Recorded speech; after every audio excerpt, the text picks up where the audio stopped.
so we have spent the last couple weeks taking foods that are very popular and making the vegan version of it. Now with Halloween around the corner, I wanted to keep this going, but kind of have like a spooky candy twist to it, especially since Halloween's probably not happening this year. Or you're spending it at home. Maybe your parents, or you are the parents, are going to just like take the Easter concept and use it for Halloween candy around the house. It's like trick-or-treating, but it's like a candy scavenger hunt. I don't know. Today, I'm gonna show you how to take one of, I would say, the world, dare I say, favorite chocolates, but veganized. Today, I'm gonna show you how to make a Reese's peanut butter cup at home. Hey guys, I'm Candace the Edgy Veg, and if you're new here, hello, bonjour. I make new videos, delicious vegan recipes, every single week. You can subscribe there so you don't miss out on delicious recipes. If you like these videos where I take a favorite food that maybe you loved before you went vegan and turn it into the vegan version, give this video a big thumbs up and let me know if you have any requests in the comment section down below. So like I said, we are going to take the famous Reese's peanut butter cup. This was my favorite chocolate growing up. I pretty much traded my sisters when it came down to like sorting Halloween candy when we got home.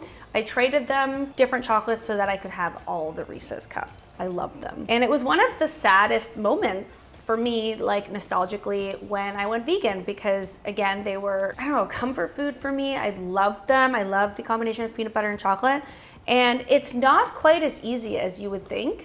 Let's put it this way. It's not just chocolate with peanut butter in the middle and chocolate on top. There is a little bit of science behind getting it to taste and have the texture of a Reese's peanut butter cup. But what is it that makes the peanut butter in a Reese's peanut butter cup different? It's sweet and salty and has this almost texture to it, which I'm going to try and do with nutritional yeast. I've also, back before I was vegan, I've also seen peanut butter like bars, and they mix the peanut butter with graham crackers. It is a little bit tougher to find graham crackers without honey in it, so I figured I'd give you a different option. If you can find graham crackers without honey, then you can substitute this, but we're just going to use powdered sugar because it gives it that texture, some nutritional yeast because again it gives it that texture, and a little bit of a nutty flavor, which is a different nutty flavor than the peanut butter. And then here I have unsweetened but salted roasted peanut butter. So I'm not using the like super raw natural stuff. This is roasted, it's salted, but it's not sweetened because we're adding powdered sugar. So the first thing I'm going to do is take some chocolate. I have a combination here. I'm trying to use a lot of things in my kitchen. So I have a combination of semi-sweet chocolate chips and semi-sweet chocolates. The great thing about semi-sweet chocolate is that it is sometimes accidentally vegan. So just read your ingredients. You don't have to go out and like find something that specifically says vegan on it. A lot of the time, it's just accidentally vegan. All you need are these and then a muffin tin and some cupcake liners. Now these are tiny little cupcake liners because while you can make them really big, there is something about it being kind of like thin layers of chocolate and then the peanut butter and thin layers of chocolate. So I'm trying to make them closest to the right size as possible that you would get in like a Reese's peanut butter cup. So let's melt this chocolate. If you have a microwave, you can microwave that in 30-second intervals. I don't have a microwave, so I'm going to use a double boiler. So making a double boiler is pretty standard like cooking stuff, but if you don't know how, I'm gonna show you. So I've just filled a pot here with water, brought it to a boil, and then I have this metal bowl here. You can also use glass. Metal is best though. And I'm just putting that on top. So it's kind of floating in the water, but not too much. And then I'm just going to add my chocolate. And the heat from the water and the metal is going to melt this. So it's gonna take a little bit longer than putting it in the microwave, obviously. But I mean, it's like a minute compared to like 5. It's not a big deal. All right, I find the best way to do this is just, especially if you're using a double boiler, is put the chocolate on there, let it melt, and then while that's melting, you can keep yourself busy by making the peanut butter portion. So I'm just adding the peanut butter, the powdered sugar, and the nutritional yeast to a bowl, whisking it until it's smooth, and that's it. Now this recipe should make, if my math is correct, about 12 peanut butter cups. I could get like a couple more or a couple less, but let's see. Adding the nutritional yeast. If you have a sensitivity to nutritional yeast, you can also just leave that out. And then we have our powdered sugar.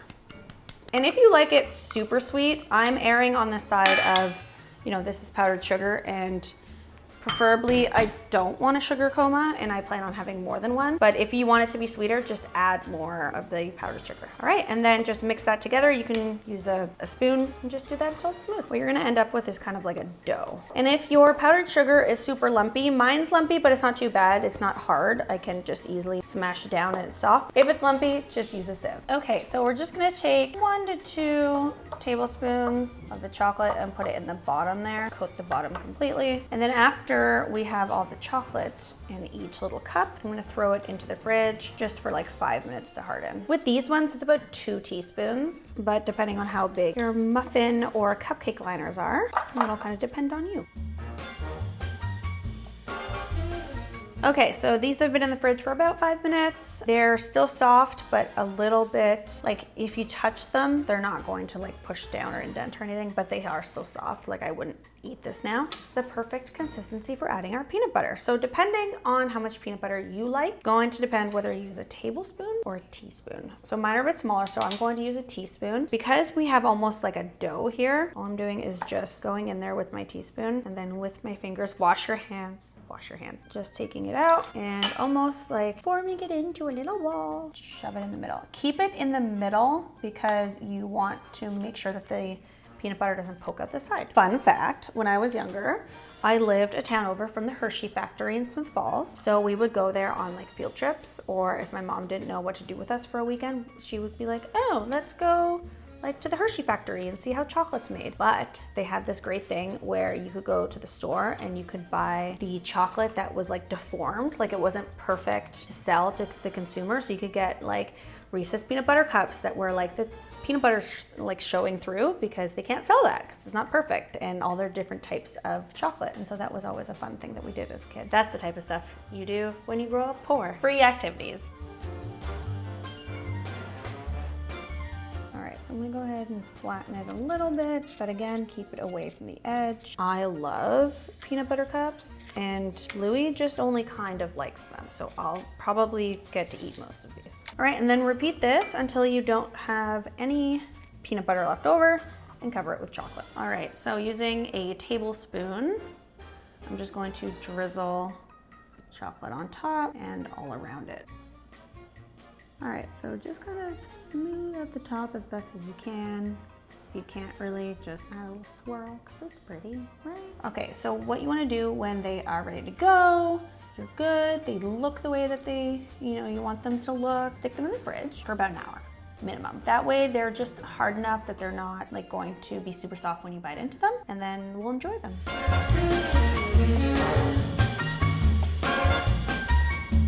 All right, guys. There you have it. Homemade Reese's peanut butter cup. We'll call them Candace peanut butter cups. This is dangerous because I'm going to eat all of them. There is something about the nutritional yeast that just adds the perfect texture. Honestly, if the only candy you wanted when you were trick-or-treating as a kid is Reese's peanut butter cups, just make these and your Halloween's done. All right, if you want this recipe, as always, it's in the description box down below. If you have a request for a recipe that you'd like me to veganize, you leave that in the comment section. If you're new here, hit the subscribe button because I make new videos every single week. Okay, bye!